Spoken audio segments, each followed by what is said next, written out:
Seja bem-vindo, seja bem-vinda ao 11º episódio do nosso Young Podcast, esse espaço de debate que, como você já conhece, isento, ético, transparente, criado e concebido para você, que é gestor ou gestora universitário, professor, professora, estudante, imprensa especializada ou simplesmente um apaixonado pela educação, onde a gente pretende debater os temas mais relevantes do nosso mercado nos dias de hoje. Eu sou Rodrigo Buier, sou sócio proprietário e fundador da Somos Young, que é um conglomerado de empresas que incluem a Brandview, que é uma consultoria de inteligência de mercado e marketing para a captação de seus alunos, a Somos Young, que é um call center especializado em tecnologia de relacionamento, também para captar os seus alunos, a Cobra Fix, responsável pela cobrança da sua inadimplência, e a Young Bank, que é responsável pelos aportes e pelas soluções financeiras inteligentes de crédito e investimento para a sua instituição de ensino, apoiada pelo Banco BS2. Não posso deixar de citar aqui no nosso Young Podcast que esse é um projeto apoiado institucionalmente pela ABRUC, Associação Brasileira das Instituições Comunitárias de Ensino Superior, e pela Fundacrédito Crédito Educacional, a quem eu dou novamente o meu muito obrigado por apoiar essa iniciativa e fazê-la chegar na sua casa. Estamos aqui praticamente fechando o ano de 2024, estamos gravando em dezembro, falta mais um episódio para encerrar a primeira temporada, que é o nosso clássico Retrospectiva 2024, Projeções para 25, mas eu aproveito a sua audiência para já pedir para você que vem acompanhando o Young Podcast para nos ajudar a levar essa informação para mais pessoas. O Young Podcast não tem iniciativa financeira, não tem com objetivo de lucro. O nosso objetivo é disseminar informações de qualidade e fazer com que as mensagens dos nossos convidados cheguem a todo mundo que tiver interesse em ouvi-la. E no episódio de hoje, o objetivo é atender a muitos pedidos que chegam para nós, tanto em eventos presenciais, quanto principalmente pelo Instagram do nosso podcast, de professores que querem entender os impactos das decisões e das mudanças de mercado sobre as suas vidas, sobre as suas carreiras e sobre as suas salas de aula, assim como querem ter um pouco mais de luz sobre o que deve acontecer com a sua própria profissão, para entender por onde eles se qualificam, de que forma eles ficam mais atrativos ao mercado de trabalho. Então, a gente trouxe uma convidada para lá de especial, que tem todas as capacidades do mundo para conversar e dialogar sobre o futuro, não só da gestão universitária, mas também dessa profissão tão nobre, tão importante para o desenvolvimento do nosso país. A gente, dessa vez, caprichou no convite, vocês vão ver já já quem é.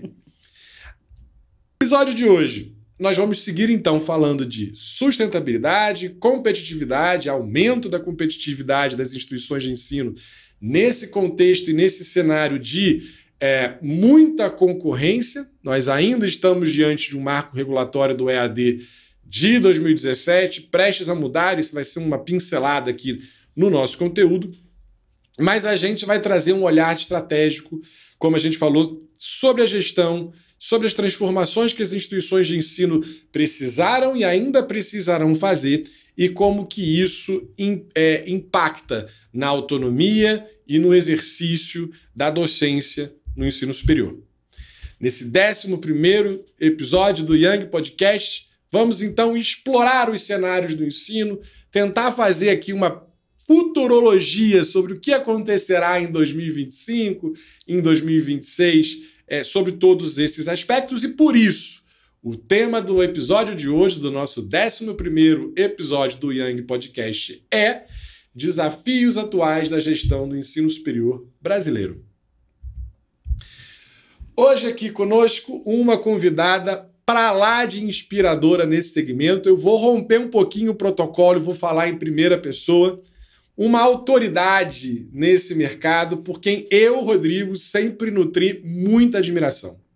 Seja pela lisura, seja pela postura, seja pela forma como conduziu as instituições por onde passou, seja pela maneira como sempre se colocou à disposição da disseminação de conhecimentos nesse nosso mercado. E esse ano eu tive um privilégio, uma alegria, um presente de Deus de poder conhecê-la num nível mais pessoal, o que só aumentou o quanto esta convidada me inspira. O quanto que eu sempre tive certo em admirá-la. Vejam só, entre pró-reitorias e reitorias são mais de 25 anos de atuação. No ensino superior, acumulando cargos de docente, são 40 anos de atuação nesse mercado. Portanto, conhece muito de tudo aquilo que nós vamos falar aqui. Atualmente, numa linda e nova jornada, tanto de vida pessoal quanto de vida profissional, ela é conselheira estratégica, ela é consultora do mercado do ensino superior. Beatriz Balena, ou Bia Balena, que é muito mais bonito. Que honra! Nossa, seja muito honra toda minha. bem-vinda. Honra toda minha. E tudo que você falou de mim, eu também nutro por você. Admiração, carinho e tudo. E um maior barato estar aqui conversando sobre isso, né? Vou amar levar contigo essa ideia. Que gostoso. Então, você que está em casa, ou no trabalho, ou na academia, enfim, onde você nos escuta, como de costume, eu vou fazer uma breve contextualização para a gente poder aqui nivelar todo mundo que está assistindo, Bia, porque a gente tem aqui gente de mais diversos níveis de conhecimentos diferentes, é um público heterogêneo, são questões relevantes, então a gente começa sempre tentando colocar todo mundo no mesmo lugar para a gente daí poder partir. Não é de hoje, quem acompanhou os outros episódios do Young Podcast já me ouviu falar diversas vezes que esse mercado do ensino superior está cada vez mais dinâmico. E é uma percepção minha, esse ano eu faço 20 anos de ensino superior, metadinha da sua carreira, mas eu tenho percebido que as mudanças estão acontecendo em intervalos cada vez mais curtos, exigindo de nós, diretores, mantenedores, conselheiros, consultores, um exercício de criatividade, de visão de inteligência de mercado e de sofisticação de soluções que quando eu comecei, por exemplo, praticamente não precisava. Era uma coisa muito estável, era seguir o rumo que as coisas iam andando.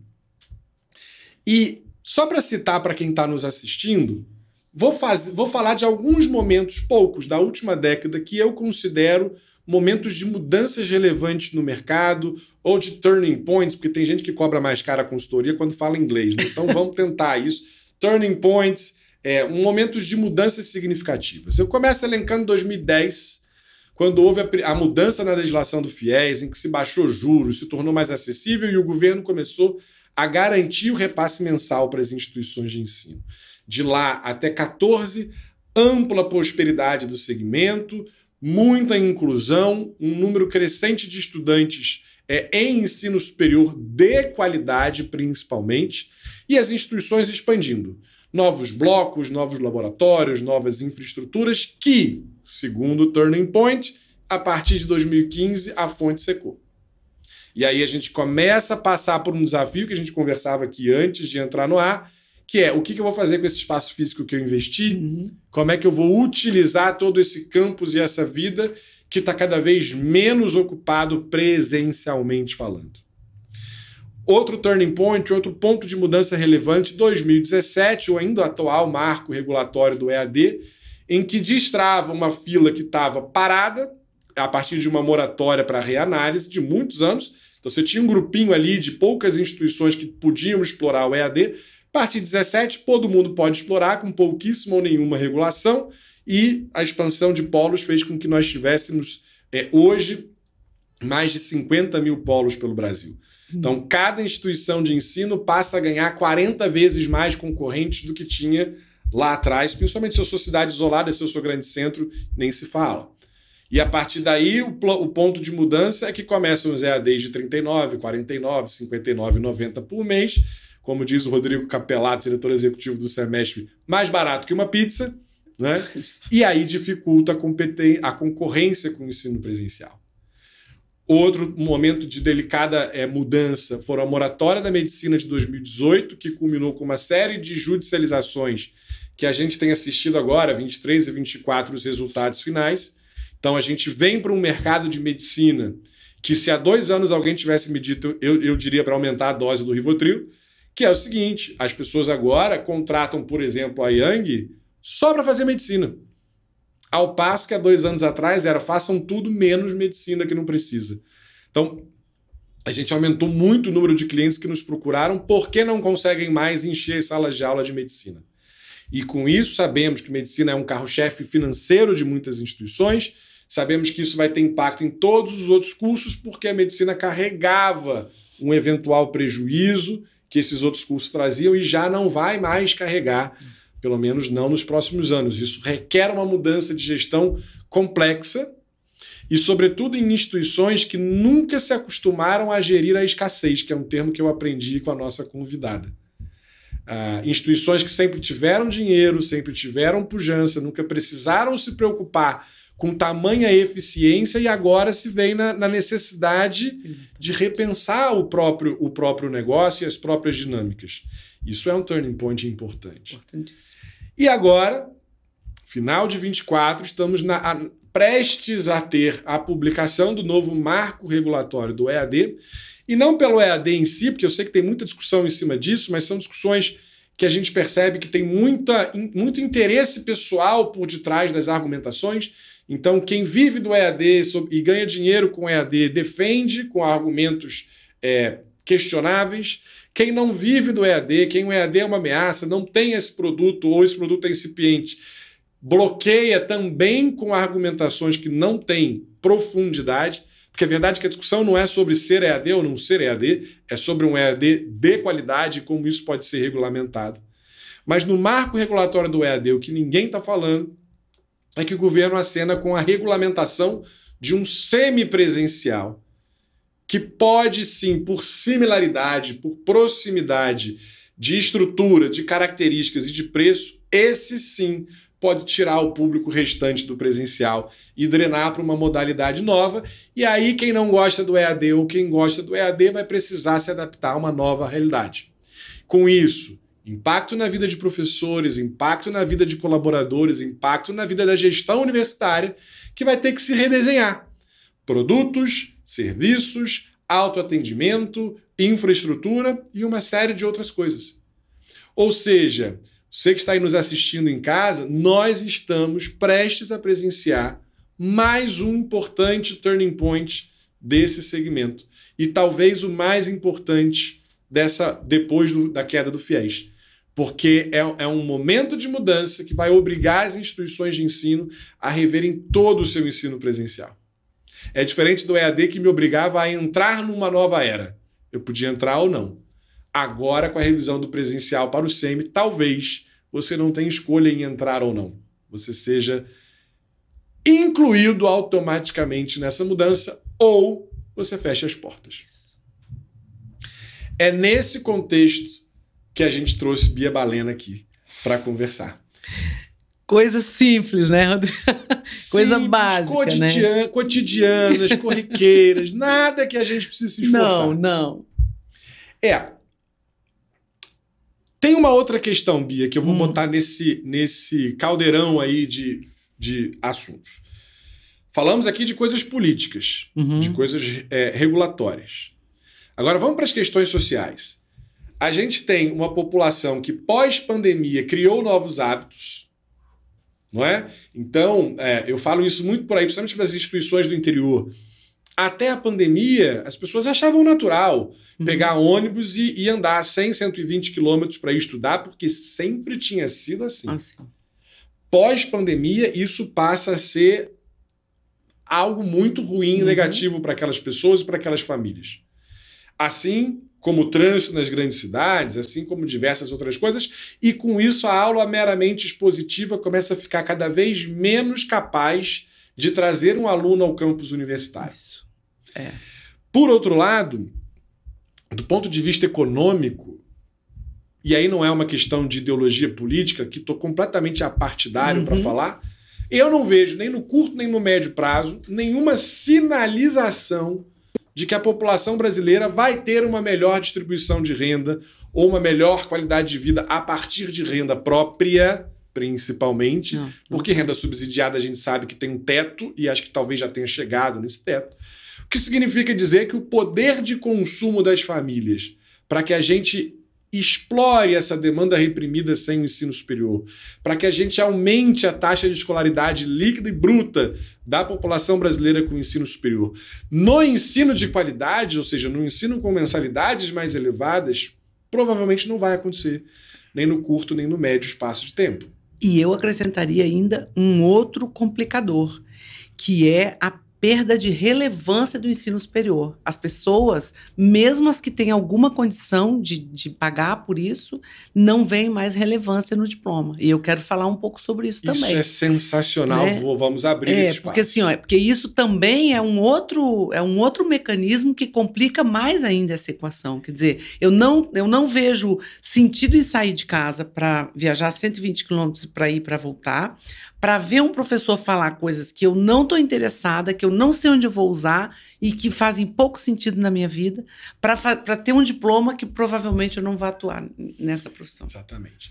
E isso, se nós olharmos o copo meio cheio, que é um exercício que a gente sempre tenta fazer com os gestores, mostra o porquê que, quando nós olhamos os dados de censo, tanto presencial quanto EAD, mas sobretudo EAD, de 19 para cá, as instituições que proporcionalmente mais crescem em ingressantes são as de grande relevância local e regionalmente. Ou seja, a própria população brasileira, já com descrédito sobre um diploma de valor de pizza, começa a procurar, para quem pode, para quem tem essa possibilidade no orçamento, porque nem todo mundo tem, né? Começa a procurar onde ela consegue encontrar o conforto e a segurança da credibilidade, de um projeto educacional que realmente pensa nela, ao invés dos acionistas, do número. Isso. E o copo cheio também é essa possibilidade das universidades, das faculdades, buscarem a sua relevância naquilo que vai formar uma pessoa e não só um profissional. Excelente. Entende? Eu acho que é complicado a gente olhar para o ensino superior simplesmente como alguém que vai preparar alguém para o mercado de trabalho. Isso é muito pobre. E todas as instituições que entraram por aí, elas perderam relevância. Sim. Porque outras coisas conseguem preparar as pessoas para o mercado de trabalho e até nada. Né? Se a gente pegar os grandes ícones aí que foram sucesso, nenhum deles fez isso através de uma universidade ou através de um ensino superior. E olhando para o copo vazio, eu acho que o desafio da gestão é ainda maior, porque é você dar relevância com uma cabeça de fazer tudo igual, do mesmo jeito, como sempre foi feito. Né? E eu vejo assim, no ensino superior, se você pensar, tudo que a gente vê é a universidade sendo engolida por mais uma onda, sabe? Se você parar para pensar, isso é um contrassenso. Não era a gente que tinha que estar na frente, capitaneando mudança, fazendo acontecer as mudanças? Como que pode isso? Eu te explico assim. As pessoas, quando elas entram na universidade, quando elas entram no ensino superior, elas entram e saem modificadas por aquilo que elas viveram ali dentro. Então, aqui tem o primeiro ponto. Não é só sobre a profissão. É sobre aquilo que você vive dentro de um ambiente acadêmico. Não é só sala de aula. Né? Não é só sala de aula. É a frustração, é a obrigação de ter uma entrega, é a dedicação. Então, isso vai te conformando, assim, como alguém que pode, dali para frente, criar alguma coisa nova. O que eu vejo hoje é que a gente está tão obcecado na economia da escassez que sobra pouco tempo para pensar um e se. E se a gente ofertasse um curso diferente? A gente está tão obcecado por aquilo que o MEC manda a gente fazer que a gente ainda não parou para pensar que talvez mesmo um curso de muita relevância, um curso superior importante, pudesse ser menor. Sabe? Então, a gente não consegue mais olhar para fora da caixa. A gente só olha dentro da caixa. Então, o famoso pensar fora da caixa hoje nem é mais pensar, é só olhar. E toda essa crise que está acontecendo, quem aprende um pouquinho de conselheiro, aprende a ler cenários. E os cenários são basicamente compostos por sinais. Você falou aí os 3 sinais, só que esses sinais, Rodrigo, eles só foram percebidos quando quando assim, a avalanche já estava, sabe assim? Exatamente. A gente já estava perdendo isso, era 25 de dezembro, 28 de dezembro, e a gente já não tinha o que fazer, porque a gente estava com o pé no panetone e já saindo de férias, entendeu? Mas e os sinais? Sim. Que a gente não leu? Entende? Que estava todo mundo muito feliz com todo aquele dinheiro. A mesma coisa o EAD, né? Foi vindo, foi vindo, foi vindo. Não vai dar certo, é muito entendeu? ruim. Não, isso não é para mim. E os sinais, sabe? Acho que a pandemia ensinou para a gente, primeira coisa, os nossos famosos planejamentos estratégicos, eles vão precisar ser refeitos. Sim. No sentido de 5 anos é muito tempo para qualquer coisa, até para o ensino superior. Né? E focar mais naquilo que é mais urgente. Então, se hoje a gente está falando não mais de presencial ou EAD, a gente está falando de presencial e EAD. Exato. Né? Que é a dinâmica da inteligência artificial. E que a gente está ignorando. Sim. Né? E aí fica essa tensão latente entre como que nós vamos equilibrar esses pratos de um ensino de qualidade a um preço acessível, agradando a todos os stakeholders. Aluno, professor, se for o caso de ter um investidor, mercado, consumidor, MEC. Então, assim, tá ficando muito difícil equilibrar esses pratinhos todos. Tá. Porque a gente está pensando numa lógica da escassez e numa lógica do passado.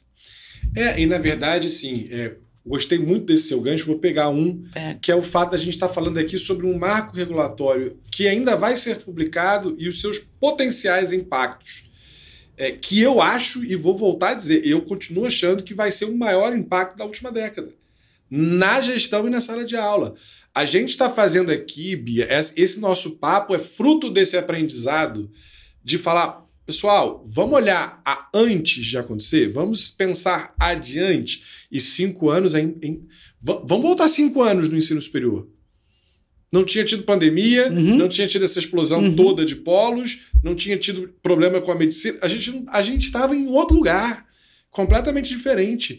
E se a gente vier agora, porque tem muita gente, tem muito gestor e gestora que se blindam ou escondem as suas limitações em 2 frases. Primeiro, qualidade custa caro. E segundo, o MEC não deixa. É exatamente isso.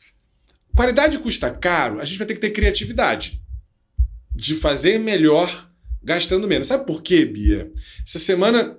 Bom, é difícil falar essa semana no podcast porque a gente não sabe quantas pessoas vão ouvir. Um dia desse. Mas recentemente, né? A gente assistiu a 2 reportagens que a mim particularmente impactaram nessa minha visão de frente. A primeira reportagem é uma expectativa de que a população brasileira gastou no último ano 40 bilhões de reais com bets e joguinhos eletrônicos. E está endividado por causa disso. E está endividado. E quem fez isso majoritariamente é adulto jovem. Adivinha onde vai faltar esse dinheiro? Não, da onde ele já tirou. Ele já tirou esse dinheiro da mensalidade de escola. Exatamente. Né? Segundo ponto, que também é consequência disso, não sei em que grau de correlação. Nós estamos diante de um maior número de leilão de imóveis da história do Brasil.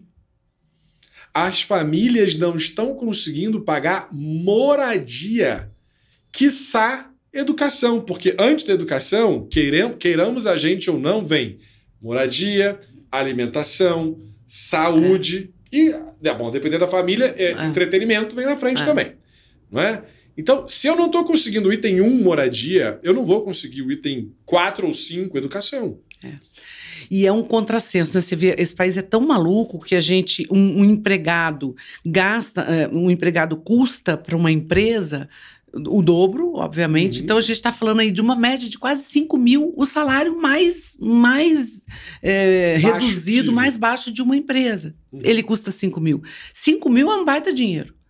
Mas o poder aquisitivo é nada. Nenhum. Né? Então o cara ganha lá 2, 3 mil e ele não consegue fazer nada, não consegue comer, não consegue morar, não consegue se deslocar, não consegue ter uma vida digna. Então olha que louco isso. E você pensar em educação num mundo em que as pessoas estão pensando como que vai comprar o jantar e como que vai pagar a prestação da casa, né? Então, isso em si, por si só, já é uma maluquice, né? Mas eu queria focar um pouco nisso que a gente está falando, que é um pouco como que a gente vai fazer esse planejamento novo, sabe?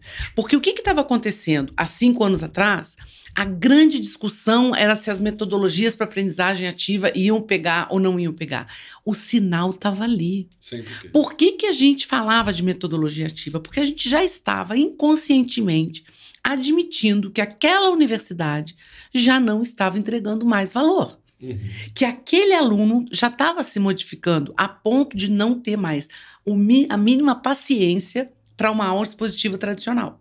Que pode ser o luminar do luminar, sabe? Pode ser o professor mais fantástico, a professora mais espetaculosa, que ela não vai conseguir mais atingir a atenção de jovens, né? Super, hiper conectados, ansiosos, entristecidos e muito, muito, muito questionadores. Então, assim, há 5 anos atrás, o sinal estava ali. Se a gente tivesse aprendido a fazer o que hoje a gente aprende com muita dor, né, que é a leitura dos sinais, e começar a fazer 2, 3 cenários, a gente já teria chegado nessa conclusão. Gente, a gente vai ter que mudar também os modelos de oferta de ensino. Sim. Né? Então, não é só sobre presencial, não é só sobre EAD. É também sobre um misto disso que pode se revestir de uma opção agradável para o estudante. Porque no fim do dia, é o estudante que precisa ver valor no que você vai entregar. Exato. Seja EAD ou seja presencial. E um gestor que não dorme todos os dias com essa preocupação é um gestor que precisa se rever, sabe? Guarda esse na gaveta que eu vou voltar nesse tema. Mas eu acho que tem uma outra questão aí que é relevante, que assim, nós não estamos sabendo adotar os discursos certos enquanto setor. Por exemplo, tem uma série de profissões que você não precisa da universidade para ingresso na profissão. Então, se a gente pensar nas carreiras de tecnologia, as certificações das grandes empresas de tecnologia já servem para uma contratação. Total. E tem muito espaço. Na área de marketing, a mesma coisa.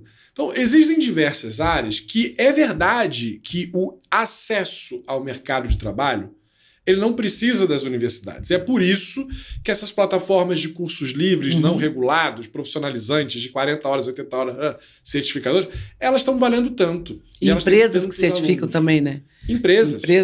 Empresas. Porque nós, universidade, nos afastamos tanto do mercado de trabalho que esse papel que era para ser nosso, a gente deixou um vazio que está sendo ocupado. Some-se a isso o discurso de muitos empresários e as famosas universidades corporativas que nasceram no vácuo de que a gente também não conseguia formar um cara minimamente apto para o mercado de trabalho. Exato. E aí as empresas precisam pegar, você tem o diploma de administrador, beleza, agora você vai fazer aqui, vai adquirir competências que você não adquiriu, porque eu sei que você não adquiriu, porque são da minha empresa. Então, as famosas competências e habilidades. Isso. Né? O além sala de aula. O além sala de aula. E aí, Rodrigo, presta atenção, a gente já falou aqui dos sinais, a gente já falou aqui das mudanças que estão acontecendo e que vão acontecer, a gente já falou da velocidade disso, quer dizer, eu me formei numa época, nossa, era tão bom fazer reunião de conselho, de conselho universitário, meu Deus, durava uma manhã inteira. Mesa gigante. Café da manhã, entendeu? A gente falava de qualidade de MEC, todo mundo se arrepiava e falava, não, falou a sabedoria. Né? Você usava essas 2 palavras-chave, qualidade, MEC. Um dia, contar uma história, um dia eu cheguei para um professor que disse para mim que o curso dele tinha 4.800 horas, porque era um curso de muita qualidade. Um curso caro, já na reta da obsolescência, e ele achando que por ter mais horas do que as DCNs, ele tinha muita qualidade. E eu provei para ele, peguei simplesmente a nota dele do ENAD e comparei com um dos nossos concorrentes. Disse, olha só, você é 3. Esse aqui tem as horas aulas, a carga horária prevista, e ele é 4. Onde é que está a qualidade? Então, até isso a gente tem que pensar. Mas voltando ao raciocínio, a gente está falando da velocidade com que as mudanças estão acontecendo, a gente está falando da leitura dos sinais, e a gente está falando da reprogramação de papéis e funções. E aí entra a figura chave desse nosso papo, que é a pergunta, e a conversa que a gente vai estar tendo ao longo, né, de viagens intermináveis de trem-bala, né, Rodrigo? Então, assim, ó, o que está acontecendo no centro dessa novela? Tem um papel aí, porque as universidades vão seguir fazendo o papel delas. Maximizar resultados, minimizar perdas, né? Aumentar a sua participação no mercado e, preferencialmente, crescer com alunos. Crescimento orgânico ou não, enfim, não importa. Aí tem os alunos barganhando daqui e dali, olhando se vale a pena fazer o curso ou não, vendo como é que a gente está no ENAD, tarará. Mas no meio disso tem um professor que está paralisado com tudo que está acontecendo. Perdido, Bia. Perdido. Não está conseguindo acompanhar o que de fato tem como pano de fundo disso. E aí, vamos lá. Para a gente não perder o gancho, a gente volta ao professor e ao gestor. Aquilo que você falou do além sala de aula, que está em 300 de cada 100 PPCs está em 300, que é a formação do cidadão crítico, reflexivo, blá, blá. A gente não leva isso a sério de verdade. Por que eu não conto para um profissional de TI, por exemplo, que tudo bem, o ingresso no mercado de trabalho ele pode com a certificação, mas a ascensão profissional, a carreira bem-sucedida, que vai garantir a sua empregabilidade por muito tempo, a sua ascensão social e a tranquilidade do bem-estar da sua família, que é o que todo mundo procura como retorno do investimento no ensino superior, essa você não consegue só com certificação. E não consegue só com aulas pasteurizadas e formatadas do ponto de vista, assim, isso aqui é o que mais dá certo. É o que está no livro. E eu já ouvi isso. O EAD precisa ser quadrado para rodar redondo. Entende? Então, mas aí está o professor também. Sabe por quê? Porque assim, ó, além de tudo isso que você falou, a gente tem que mostrar para esse cara que o fato dele estar no ensino superior vai dar tudo isso e mais a possibilidade dele pensar com autonomia, dele conseguir ler cenários, coisas que nem a gente está conseguindo fazer, dele conseguir entender os mecanismos pelos quais as pessoas fazem escolhas, de entender as respostas emocionais, aquilo que ele mesmo está fazendo, né? Que são coisas que a gente vai entender muito tempo depois de trabalhar muito e gerar essa maturidade. E aí vem de novo uma segunda função do ensino das universidades. Eu falo universidade assim, pegando o geral, mas a segunda função do ensino superior, que é o famoso, famigerado, falado e não praticado lifelong learning. Entende? Então, esse cara pode começar assim, com uma certificação. Pode. Mas ele pode olhar para a universidade e falar assim, mas essa certificação aqui só tenho lá. Mas isso aqui eu só consigo lá. Pensa numa pessoa que pode, por alguma razão, ter que fazer outros testes de outras plataformas. Ele só pode fazer isso no laboratório de uma universidade. E quem está ensinando isso para ele? Ninguém. Exato. Ele está fazendo sozinho. E mais, quem está pensando isso de uma forma estruturada para que o que ele faz, o erro que ele teve, se transforme num aprendizado? Numa oportunidade. Os acertos que ele teve se transformem em oportunidades para acelerar a carreira dele ou para catapultar para outra coisa. Esse é o primeiro ponto. Segundo ponto, não se fala muito no Brasil mais em desemprego, mas se fala em subemprego. Ninguém olha para uma instituição de ensino como uma possibilidade de se reinventar. Geralmente as pessoas usavam isso na pós-graduação. Estou fazendo uma transição de carreira, vou fazer uma pós. Mas só que essa transição de carreira hoje ela já está acontecendo no nível da graduação e com idades entre 25, 26 e 27 anos. Mas dá para esperar 5 anos para conseguir transitar minha carreira? Claro que não. Então você entende assim, o quanto que a gente está em discussões anacrônicas e bizantinas, sabe? Para ser chique. Mas o vintage ainda tem um charme. Essa discussão não tem charme nenhum, sabe? Você saber, você pensar se é 40%, se é 30%. Se eu tô... Entende? Então, assim, qual a relevância do que você está fazendo? Se você consegue entregar com 100% de presencialidade, que bacana, palmas para você. Quem vai pagar por isso? Se você consegue entregar com 100% de virtualidade, que bacana. Quem vai pagar por isso? Agora, o meio desse caminho, qual a relevância disso?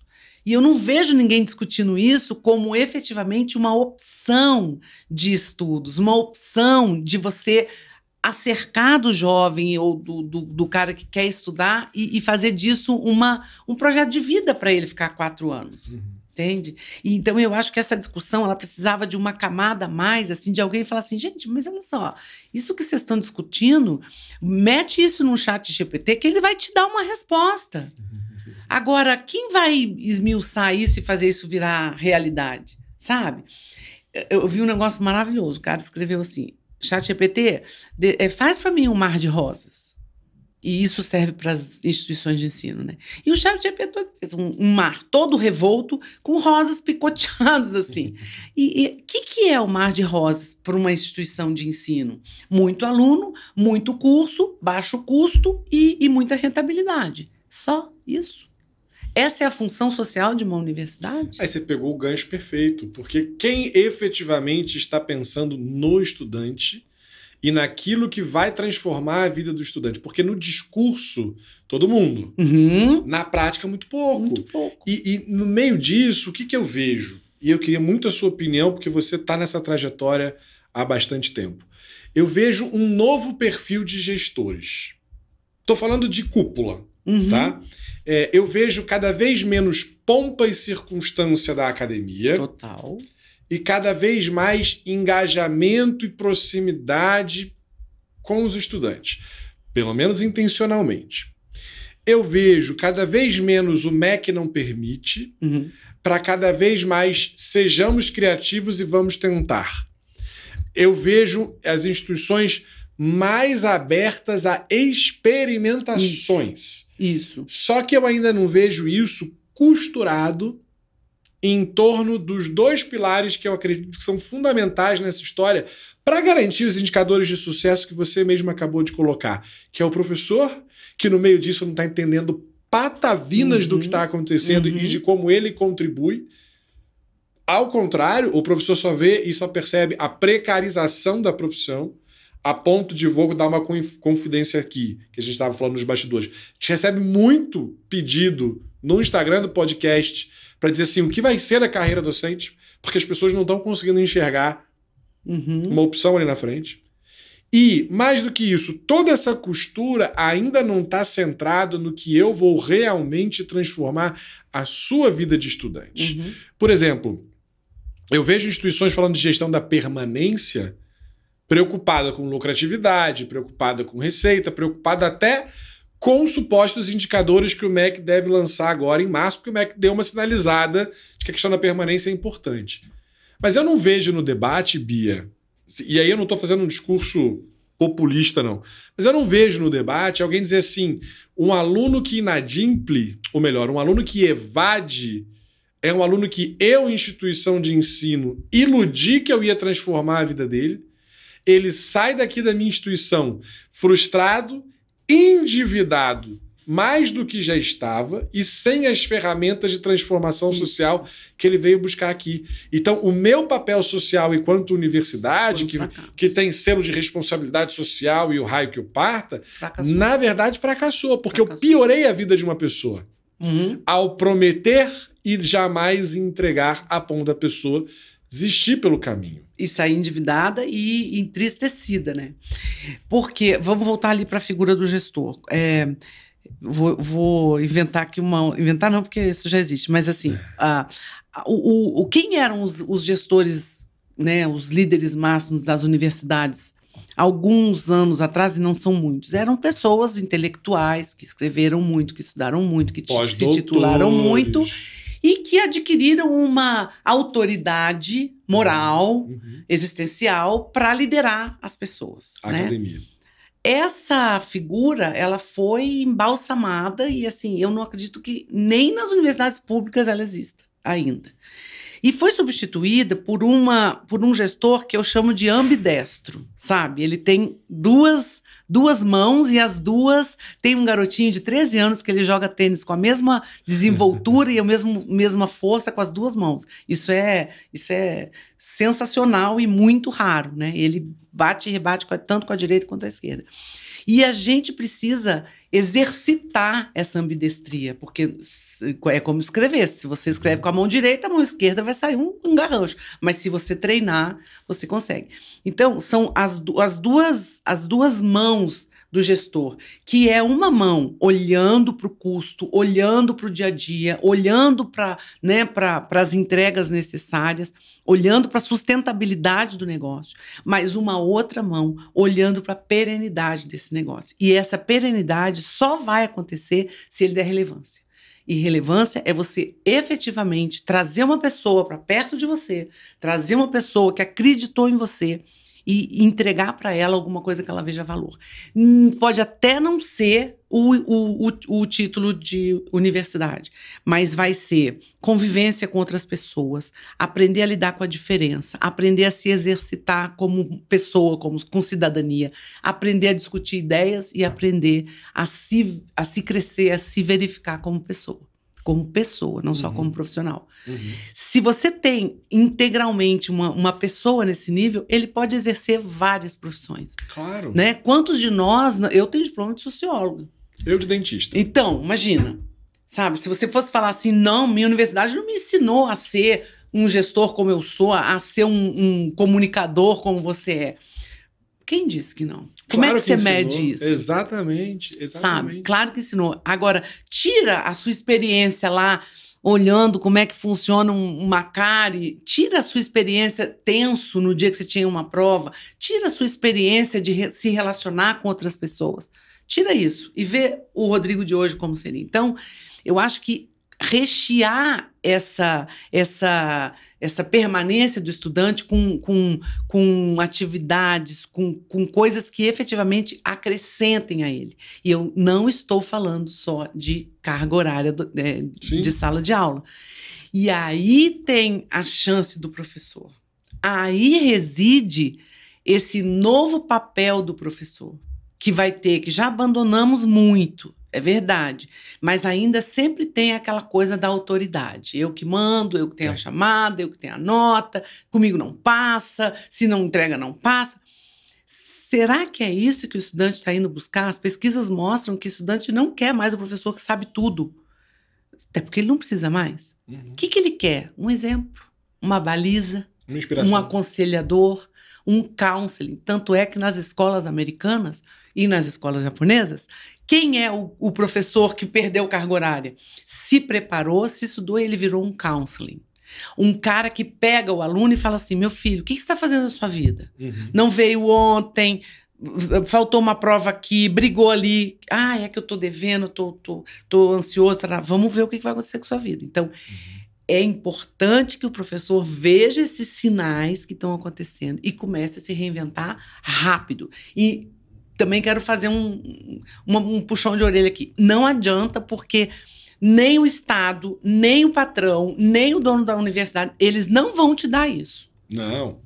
Sabe? Como ninguém dá para um médico um aparelho novo que é lançado. Como ninguém dá para o dentista um aparelho novo que é lançado, uma liga nova, entende? Então, assim, isso é da nossa responsabilidade. Sim. Porque é um ativo que é seu. O dia que você for embora dessa universidade, você vai levar isso. Você não vai deixar ali mais. Você vai levar. Eu fico refletindo muito, Bia, enquanto você falava, eu acho que 2 pontos. Primeiro, que essa discussão antiga de carga horária, na medicina ainda é presente. Na medicina ainda é presente. Ainda tem coordenadores de curso de medicina que dizem que o curso de medicina na carga horária da DCN não é um bom curso. Vamos aos indicadores de qualidade, a gente vai ver, mas a questão é que não vai ter mais a pujança para você ter gordura. E o segundo ponto é o seguinte, nem os coordenadores de curso, em sua ampla maioria, que a gente conhece bastante do mercado, estão preparados para serem esses conselheiros. A gente não conta na academia, que a gente fica sempre assim, a profissão do futuro já chegou faz um bocado de tempo. Mas a gente não conta que se você iniciou no curso X, não quer dizer que você está o resto da vida para ficar naquela carreira. Pelo contrário, ali é um arcabouço de conhecimentos da formação de um cidadão que eu posso usar para o que eu quiser. Eu vou dar um exemplo pessoal. Eu me formei na área da saúde, odontologia. Dali eu fui fazer um mestrado em engenharia. Depois eu fui fazer pós-graduação em gestão. E um belo dia, meu pai me chamou para uma conversa e falou: meu filho, você está perdido na sua vida. Falei: pai, tô? Por quê? Falei: por quê? É um choque geracional, né? Por quê? Porque ninguém vai te contratar, você não tem uma retidão de sua formação, você não se aprofundou num tema. Eu falei: pelo contrário. O que eu estou fazendo é ir buscar qualificação naquilo que eu percebo que falta em mim enquanto profissional. Então, hoje, a minha profissão do futuro, ela existe por quê? Porque eu passei pela área de saúde, porque eu passei pela área de exatas, porque eu passei pela área de humanas, e em cada uma eu construí algumas coisas. Mosaico. A gente vai formando esse mosaico, né, de competências. E eu acho que o que está faltando, porque a gente consegue fazer isso quando a gente tem autonomia, depois que formou. Por que não? Dentro da universidade. Dentro da universidade. É isso. Fazer, sabe, um curso Netflix. Então, assim, ó, tem aqui anatomia aqui. Claro que isso não vai valer para todos os cursos. Não dá para você formar um dentista dando para ele aula de artes marciais. Mas você consegue construir carreiras, né, com o que já existe. Não estou falando para criar nada novo, não. Tem até uma famosa história que o reitor da Universidade da Califórnia conta para nós. Ele disse que tinha um rapaz que ele estava fazendo, enquanto aluno, ele fazia gestão de pessoas, ele fazia uma disciplina de finanças e ele fazia uma disciplina de artes e uma de fotografia. O Counseling chegou para ele e falou: você está perdido. Né, meu filho? Você está fazendo finanças, RH. Ele falou: não, eu não acho que eu estou perdido, não. Eu quero ser diretor de cinema. Eu tenho que entender de gente, de dinheiro, de arte. Então, eu tô construindo a minha carreira. Mais maduro do que o cara que tinha que estar mentorando ele, né? Uhum. Então, assim, essa é uma palavra-chave para o professor mentor, tá? Coaching já está muito batido por várias razões. Ah, bom, deixa pra lá, né? Mas mas é porque assim, ó, originalmente, o que era o coach? O coach, ele tirava de você, trazia para o consciente aquilo que você já sabia. Uhum. O mentor, não. O mentor, ele já te dá o que você precisa saber. É diferente, né? A psicologia, ela vai tirar de você algo que você precisa ter no consciente para você ver o que você vai fazer com isso. Aí o psicólogo fala: é isso aí. Trouxe para fora, e agora o que você vai fazer com isso? Esse é o psicólogo, esse é o terapeuta, é o coach. Aqui é o professor mentor, que ele já passou por essa estrada, ele já fez essa jornada, então ele sabe o que é melhor para você, claro, respeitadas todas as condições de temperatura e pressão, mas ele justamente é aquela figura que já passou por isso. Eu já passei por essa dor que você está passando, eu já senti essa angústia que você está sentindo, por que você não vai por aqui? E esse é o professor que as instituições de ensino entendem que são os professores queridos pelos estudantes da maioria das vezes. Que são os professores aglutinadores, às vezes se chama de showman. Né? Nem sempre o showman é a aula mais divertida, mas é o ser humano e a figura mais inspiradora. Né? Eu me lembro, eu saí de sala de aula em 2010, talvez. Saí formalmente de sala de aula, fui para gestão em 2008. Mas eu lembro que eu tinha alunos que repetiam 4, 5, 6 vezes a minha disciplina. E faziam questão de assistir de novo comigo. Então, e você veja o quanto esse ativo docente é negligenciado pela gestão. Só enxerga o ativo docente como gasto. Uhum. Quando, na verdade, esse é o ativo mais fundamental. E você pode ver, eu tive experiências que comprovam o que eu estou te dizendo na prática. Os alunos falavam para mim: esse mês eu fui bombardeado, o meu boleto não saiu, vocês erraram comigo na cobrança, uma série de problemas operacionais. Ele fala assim: mas eu só não vou embora porque eu amo os professores daqui. Bem comum, inclusive. Muito comum. Se você for ver, quando você pergunta para um qual que é o segredo dessa universidade que você está? Os professores lá são fantásticos. Entende? E esse é o ativo mais importante que a universidade tem. Só que é o menos valorizado, o menos acariciado.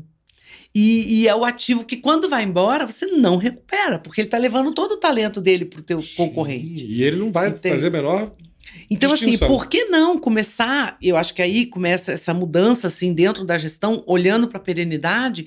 Por que não mudar essa via de relacionamento e investir num professor que tenha mais essa característica de mentor, sabe? Um professor que consiga articular na sala de aula teoria e prática. E o MEC já está começando a ver que isso. possa explorar isso Com dentro da instituição. certeza, mas o próprio MEC já está começando a ver isso. Essa ideia de um professor que produz, que escreve, que é só um teórico, já está acabando. Já acabou há muito tempo na prática, né? Mas é uma ideia que ela não se sustenta quando você vê a velocidade e agilidade que precisa ter. Então, você tem que ter um cara de mercado conversando com um aluno que já conhece muita coisa da vida. Você lembra daquele indicador de qualidade que tinha nos instrumentos antigos, que era produção científica?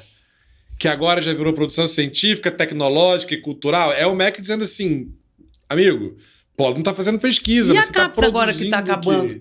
A CAPES está acabando com quais? É individual. Isso. Entende? Então, isso é uma outra dimensão de avaliação. Olha os sinais. E ao mesmo tempo, o professor é uma figura que mais apanhou nesses períodos todos de transição. E que perdeu muito também, né? Que a gente viu perseguição a doutores, né, quando precisava baixar custo. A gente viu perseguição a professores mais antigos que tinham cargas horárias mais elevadas. E olha, a gente valor viu oral congelamento mais de plano de carreira.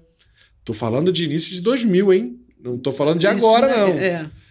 Então, assim, como hoje a gente colocar um professor nesta posição dentro de uma instituição de ensino que está ali acostumada a gerir a escassez? Eu acho que a chave, você por favor, traga a sua opinião, a chave chama permanência. A instituição vai conseguir valorizar, enxergar e investir se ela entender que este trabalho, que pode ser institucionalizado, inclusive, deve ser institucionalizado, treinado, multiplicado como experiências exitosas. Mas se esse trabalho resultar em uma menor evasão quantitativamente falando, de forma tangível, a instituição vai passar a acreditar no valor daquele professor tem. Principalmente de um professor, Bia, que cada vez mais vai ter poucos momentos olho no olho presenciais. E esses poucos momentos vão precisar ser muito valorosos para aquele estudante. Sim, sim. Agora, veja, tem uma coisa aí também que quando a gente diz que o professor está perdendo carga horária, a gente ainda está vivendo o repé de duas grandes ondas. Uma delas é o FIES. Sim. Né? Então, as salas eram inchadas, a gente tinha lá 8, 6, 9 turmas de engenharia, 12 turmas do direito de primeiro período, entende? Então, você tinha que contratar um monte de professor. Exato. Né? Ao longo desses anos, essas turmas foram minguando, obviamente, você não tem mais aquele volume que vá absorver todos os professores. Então, esse é um ponto importante, sinais não vistos. E o segundo é também essa loucura que foi a pandemia, da gente ter que virtualizar tudo, e o gestor achou lindo, né? Porque era uma economia brutal, entendeu? Só que assim, eu vi muitos professores que cresceram muito nesse processo da pandemia, porque eles se reinventaram como professor. Teve professor que criou um estúdio de fotografia na churrasqueira da casa dele, para dar aula, entende? Então, assim, eu acho que durante um certo tempo a gente ficou muito apaixonado pelo nosso poder intelectual, pela nossa capacidade de falar para as multidões. E esse é o maior problema, quando a gente se apaixona pelas coisas e não é capaz de matar essa coisa para outra coisa nascer. Entende? Então, a gente tem que se reinventar todos os dias. Particularmente, eu posso te falar isso de cadeira mesmo. E você, como conselheira estratégica, o MEC impede alguma coisa? Não, zero. Zero. Para eu me reinventar, para eu dar aula do jeito que eu quero, zero. Sabe? Ah, mas depois tem o ENAD. Pega um cara que aprendeu a pensar contigo. Pega um cara que pegou a inteligência artificial e fez dela um ativo importante também para o aprendizado. Como não fazer? E a valorização das práticas exitosas nos instrumentos de Total, avaliação exato. tem a ver com isso. Tem a ver com isso. Na verdade, o MEC quer fomentar isso. Ele só não te diz, olha, faça assim. Então, Porque não é obrigação dele fazê-lo. Então, no momento que ele já coloca uma carga horária específica para você sair para fora da universidade, fazer outras coisas, ele está te dizendo, professor, você não tem que ficar o tempo inteiro aqui colado com um livro, você tem que ir lá e olhar o que está acontecendo na rua, sabe? O espanhol tem um negócio que eu acho maravilhoso. Os professores falam, vamos lá cair. Quer dizer, vão para a rua, Sim. entende? É lá que a vida está pulsando. Se você pensar bem, até nas universidades públicas, o muro que separa é muito diferente. A grama da universidade é cortadinha, limpinha. E do lado de fora, como que tá? Vida real. Entende? Então, assim, eu acho que é isso que se a gente estiver falando de regulatório, já tá ali. Já tá é só a gente fazer. A gente precisa depurar o que está escrito. O que não pode é enxergar essas coisas como oportunidade de espremer ainda mais o custo docente. Isso é um erro crasso. Ótimo. Vou pegar esse gancho. Pega.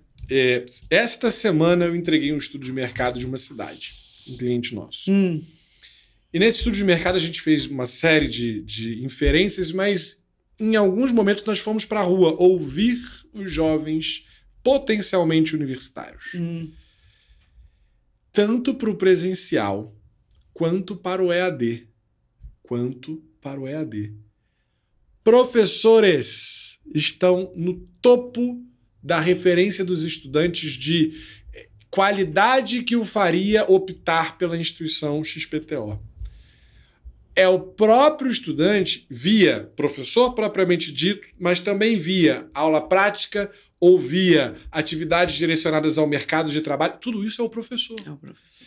Então a gente vive um momento, eu até arrepio, que após uns 10 anos, 20 anos, espremendo a classe docente. Eu digo 20 anos porque lá em 2003, quando eu comecei em sala de aula, já se tinham iniciativas de congelar plano de carreira, de atrasar salário, enfim, então não é de agora. Depois de 20 anos, parece que a sociedade está dizendo o seguinte, ok, tecnologia, gosto, flexibilidade, gosto, mensalidade acessível, preciso, credibilidade, quero, mas isso tudo se materializa na figura do professor. E eu não estou nem aí se ele é mestre e doutor, isso é irrelevante, isso é para o MEC, isso é para o censo, isso é para o indicador de qualidade formal do curso. Mas os estudantes estão preocupados e decidindo a partir desse ativo que há 20 anos o mercado massacra, pisa, enxota, desqualifica. E agora, Bia? Aí agora que é o seguinte, vai olhar lá, as universidades que já se deram conta disso, não são nem as mais ricas, nem as mais nichadas, mas são as que a alta gestão está conectada com isso que você está falando e conectada também com a necessidade de fazer uma entrega diferente. Essas instituições já estão contratando, inclusive algumas eu pude participar, mentoria docente. A gente preparando professores para serem mentores. E eles já estão preocupados com isso, a gente já rodou 2 pilotos fazendo isso, mentoria docente. O que é isso? Nada mais, nada menos do que trazer para o professor um autoconhecimento que até então ele não tinha, porque antes a gente só queria, né, desempenho, né? A gente quer agora que ele se conheça bem como pessoa para formar pessoas. Né? A gente quer agora que ele consiga dominar minimamente todas as ferramentas tecnológicas, porque não dá para a gente se sentir um dinossauro assustado em sala de aula, e muitos de nós estão assim, um dinossauro assustado. Né? Esse termo é do Jorge Paulo Lemann, sabe? Eu me sinto um dinossauro assustado. Então, o que acontece? A gente não pode entrar para a sala de aula se sentindo um dinossauro assustado. Porque esse dinossauro assustado, sabe o que ele faz? Ele rejeita o celular, ele demoniza o chat, a IA. Ele afasta. E o aluno fala assim, cara, mas não era você que eu queria, entende? Então, aí está o papel das universidades que realmente são mais visionárias nesse sentido, de já trazer para o professor esse benefício, que é uma nova competência docente e que eu acho que é a chave do futuro. Se você olhar bem, projetos nichados de excelente reputação e de procura alta, eles têm professores como mentores. Não tem ninguém com essa cultura axilar, mete um livro embaixo do braço e sai falando asneira, entende? Eles são mentores. Primeiro, conseguiram fazer uma bela narrativa, um belo storytelling das suas histórias pessoais de vida, das suas experiências, as que deram certo e as que não deram certo, né? Pessoas inteligentes conseguem olhar para os seus fracassos e falar, fracassei aqui, fracassei uma baita ali. oportunidade. Uma baita oportunidade para o cara aprender com os erros que você cometeu, né? E não repeti-los. Então, pegar esses caras e reprogramar a forma como eles trabalham, sabe? Não é difícil. É complicadinho, mas a gente... esforço. Mas todos os profissionais estão tendo que se rever hoje. Sim. Todo mundo tem que... né? Se você não consegue aprender de novo, você não consegue ensinar. Principalmente um professor. Poxa. Que, teoricamente, é a pessoa que vai nos estimular. Poxa, sabe? Né? Então é isso. E aí, o mais legal disso é que a gente vê essas histórias e essas instituições crescendo e o concorrente entra na página, deixa eu copiar a matriz curricular, deixa eu repetir o preço. Não vai dar em nada, porque o ativo está ali, ó, na sua sala de aula. Mas também, se você não valorizar, ele vai replicar isso no seu concorrente. Então, já que você está formando bem, tem um núcleo duro seu, bem qualificado e bem formado. Né? E um outro ponto que acho que é importante a gente conversar, eu ouço muitos professores fazendo a mesma diaposição que eu falei de gestores universitários em relação a EAD e presencial com argumentos superficiais e inócuos. Professor, o EAD não veio para tirar a sua carga horária. Você é importante, mas não é tanto assim. Isso é uma transformação da sociedade, né? O EAD pode ser uma mola propulsora da sua carga horária. Mas se a gente continuar enquanto gestor, enquanto professor, enquanto partícipe da gestão universitária, se a gente continuar fazendo um confronto entre presencial e EAD, seja na minha sala de aula, seja nos bastidores, seja no NDE, não importa em que contexto, a gente vai se perder pelo caminho. Porque a presencialidade, seja pelo semipresencial que está prestes a ser regulamentado, seja pelo que já existe, porque presencial duro, raiz, 100%, eu não sei mais se existe. Tem lá minhas dúvidas. Mas se a gente não conseguir se modernizar nisso, com a nova regulamentação, a gente está fora do mercado. Ou como instituição, ou como gestor, ou como professor. Eu queria colocar duas coisas disso que você está falando. A primeira coisa é que a gente também tem que colocar um outro complicador para o professor, para o papel do professor tradicional, vamos chamar assim, que é a inteligência artificial. Né? Sabe? Então, assim, eu acho que aqui tem camadas e camadas. A gente pode fazer um podcast só sobre o professor e a inteligência artificial. Estou fazendo uma palestra sobre isso para mostrar, assim, o que sobra. Sim. Sabe? E vamos combinar que a IA generativa está vindo aí com força total. Então, não deixe o seu aluno descobrir que a IA generativa vai ensinar melhor do que você. Não dá. Qual é o papel do professor? Trazer isso para si e não afastar. É a primeira reação que a gente tem, é o afastamento, mas traz isso para si. Então, esse é um primeiro ponto. E o segundo ponto, que eu acho que a gente olha com tanta paixão, com tanta melancolia para o que já se foi. Na minha época eu dava 40 aulas, não sei o quê, que a gente perde as perspectivas do que está para vir. Sim. Por que não ocupar outros espaços na universidade que não só a sala de aula? Por exemplo, no próprio trabalho de permanência. Quem melhor do que um professor para conversar com o estudante, para saber as razões pelas quais ele saiu? Talvez só um outro estudante, mas ele não tem condições de oferecer uma alternativa viável. O professor tem. Inclusive de perceber que vai sair. Entendeu? Então, assim, existem dentro da própria universidade carreiras que um professor pode ocupar e que não é só ser coordenador sabe, e gestor. Ele pode ser um professor que também atue. E aí eu acho que é a reinvenção das possibilidades que a gestão tem de trabalhar com a prata da casa, que é aquela que é efetivamente alguém que se compromete, que faz a diferença. E o segundo ponto é que eu vejo muito também o professor taxista, sabe? Para contrapor a Uber, a uberização que eles falam, o professor taxista. Ele liga o taxímetro, começa a aula, quando acaba ele desliga o taxímetro. Ah, não, eu não vou na reunião porque eu não sou pago para isso. Não, eu não vou atender nos corredores. Não vou atender no corredor. Porque esse professor taxista está com os dias contados. Não ganha adicional simpatia, já ouvi isso também. Já ouvi. Sabe, assim, porque assim, são coisas que fazem parte da sua profissão. Se você não gosta de fazer isso, você está na profissão errada. Claramente. Né? Ah, não, mas eu queria ficar muito rico. Ninguém, eu não conheço nenhum professor que ficou rico. Conheço gente que ficou rico dando palestra, escrevendo livro, fazendo coaching. Mas eu nunca vi ninguém falar assim, não, eu nasci professor, me enriqueci, tô aqui com essa casa maravilhosa, porque eu... Em nenhuma não geração isso. da história desse país. Não isso é possível. sobre isso. Claro que a gente precisa do mínimo decente para viver, do mínimo decente para, né, para ter uma vida. Mas não dá para cobrar, sabe? Que de uma hora para outra, assim, não, eu quero mais. Não é aqui. Uhum. E aí que eu acho que reside uma fraqueza da própria categoria docente, que é assim, a gente não é capaz de olhar para essa profissão e falar assim, cara, isso aqui não me cabe mais. Tô fora. Vou fazer outra coisa. Tá? É muito mais cômodo você falar assim, vida, olha o que fizeram da minha carreira. Olha o que fizeram comigo, tô 30 anos aqui, sabe? Desprezaram. Você envelheceu, você se fossilizou e não percebeu. Em qualquer carreira, Bia, você estaria fora. Em qualquer lugar você estaria fora. Por que na docência você serve?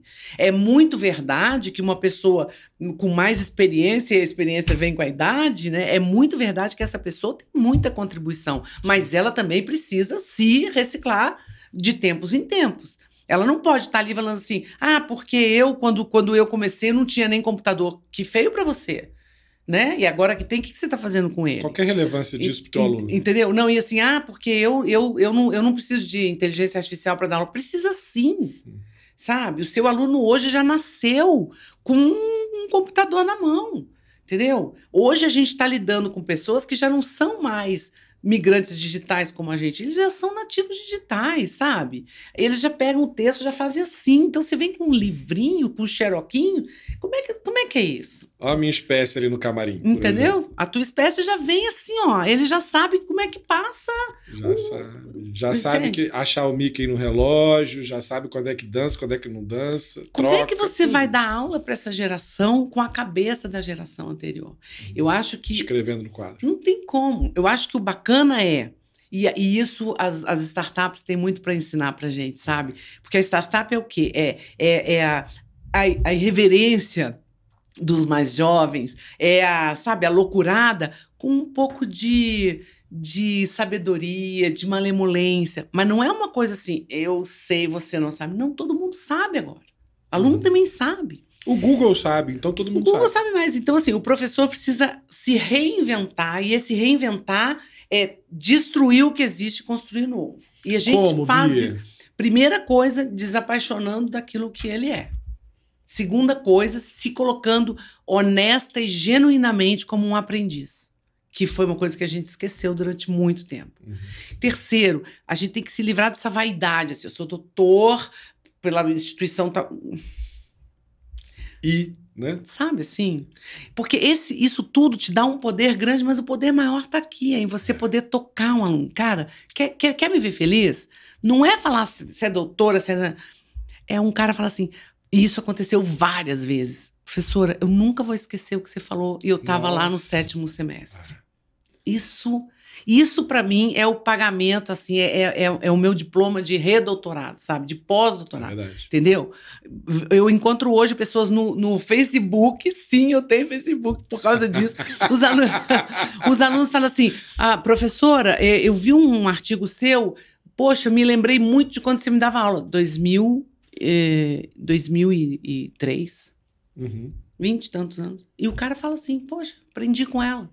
Isso é fantástico. Isso é muito Quantos alunos você pode hoje falar assim, eles aprenderam comigo? Por quê? Porque a gente vai se reinventando. Sim. Vai se, sabe? Então, como? Primeiro, se desapaixonando. Segundo, trazendo para você novas camadas de habilidades, de competências. Vai buscar em coisas que talvez não façam sentido. No fundo, vai fazer.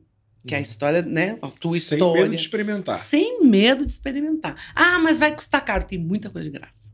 E o Udemy tem cursos de graça, assim, a dar com pau. Sabe? Mas eu não tenho tempo. Tempo é uma questão de preferência. Tem férias aí. Tem férias aí. Ué, você não tá com pouca carga horária? Entendeu? Escolhe. E assim, e repensar também se é isso mesmo que você quer fazer. Porque daqui para frente é a velocidade 8. E quem está falando isso é uma pessoa de mais de 40 anos desse mercado que toda vez que eu converso está fazendo algum curso. Tô. Né? Uhum. Então, assim, ela leva isso a sério para a vida dela. Verdade. Tá sendo uma delícia conversar contigo, Bia. Também. Eu acho que a gente deveria ter 4 horas de podcast, mas a gente não tem. Então, antes da gente encerrar, preciso falar um pouquinho com a nossa audiência, porque depois que você der a sua palavra final, todo mundo desliga. Então, a gente está encerrando o 11º episódio do Young Podcast. Eu preciso agradecer a você pela sua audiência. Se você está aí até agora, é porque, como eu, você está amando esse papo e sendo instigado por esse papo a como fazer o que esta autoridade está aqui nos aconselhando a fazer. Mas eu peço que você compartilhe, curte, comente, o que você quiser fazer para ajudar com que o algoritmo entenda que esse conteúdo é relevante e entregue para os nossos pares em todo o Brasil. Então, por favor, é pedido de todo blogueirinho, mas aqui nesse caso é nobre. Quanto mais você interagir com o conteúdo, mais ele chega para outras pessoas, e é para isso que a Bia veio aqui generosamente ceder o seu tempo para conversar. Era para conversar com mais pessoas possíveis.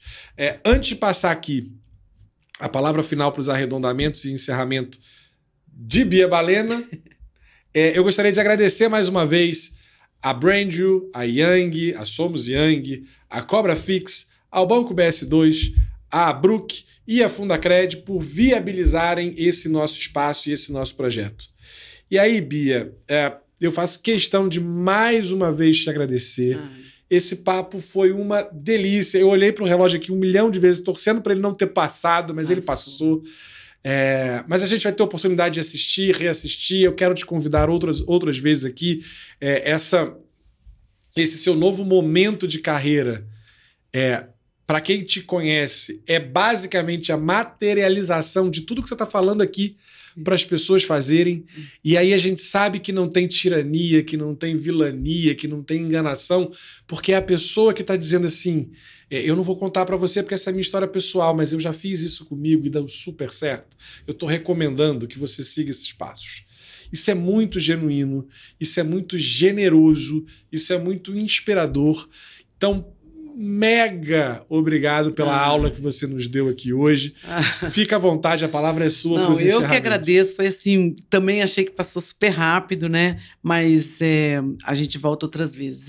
Eu queria só dizer assim que, por exemplo, quando a gente fala desse novo momento, né?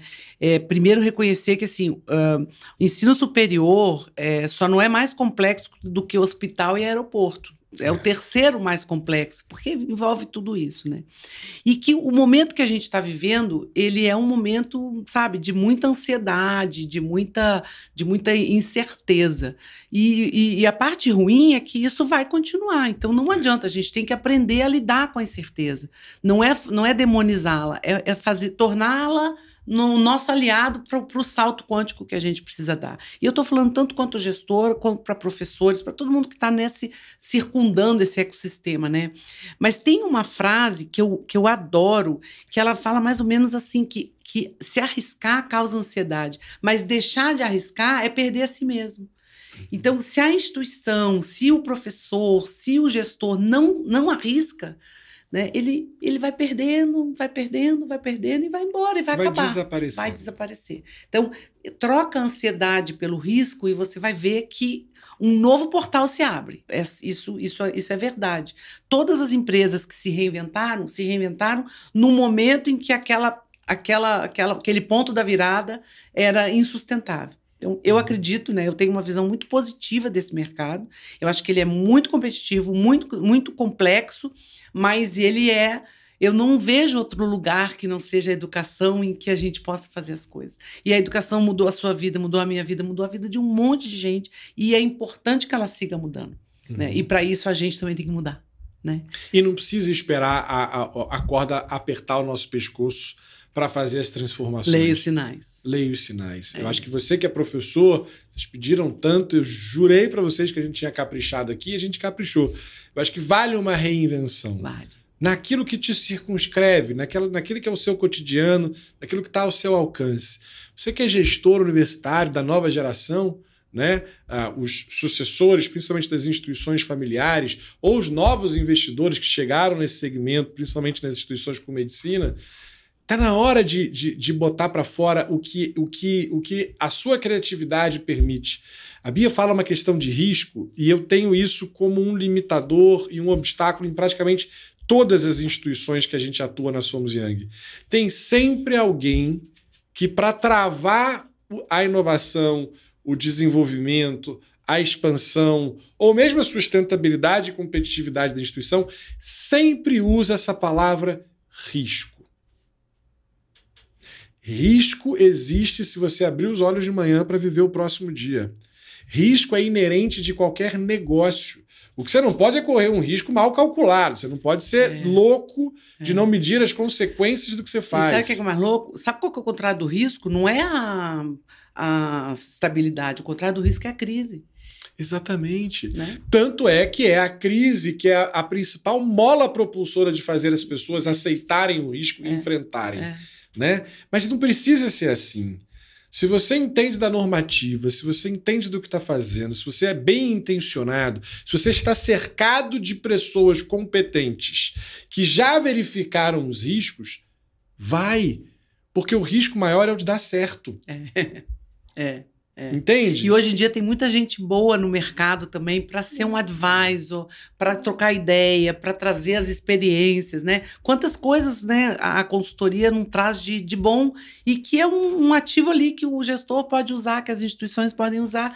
Por quê? Porque a gente faz isso porque a gente tem o quê? A gente tem bagagem. Exato. Né? A gente já viveu nessa chuva, já andou nesse sol, então existe uma... Então, assim, já teve muito mais, mas ainda tem um ranço, assim, com consultoria, mas eu acho que é muito importante. Não é só consultoria, é conselho, né? Sim. Pede um conselho, chama alguém para conversar, sabe? Liga para alguém que você confia e fala, tô pensando isso, o que você acha, entendeu? Eu acho que, na verdade, o ranço da consultoria é porque existia um modelo diferente de consultoria. Ah, sim. Consultor palpiteiro. O consultor que pegava, entregava ali e falava, te vira, é isso aí. Se der certo, fui eu, se der errado, você não foi competente. Eu acho que isso está acabando. E a gente conhece esse mercado. A gente sabe que essas pessoas já não estão mais. Não estão. Porque o mercado mesmo já vai. Mas é por isso que eu falo do advisor, sabe? Que é um cara que vai. Advisor, ele vai dar conselhos, ele vai. E pessoas, advertir. Bia, pessoas. E aí eu tô tirando aqui a humildade. Pessoas que, como você, como eu, optaram por esta vida. Nós não ficamos desempregados e aí o que eu vou fazer? Vou tentar a sorte. Nós fizemos uma mudança de carreira.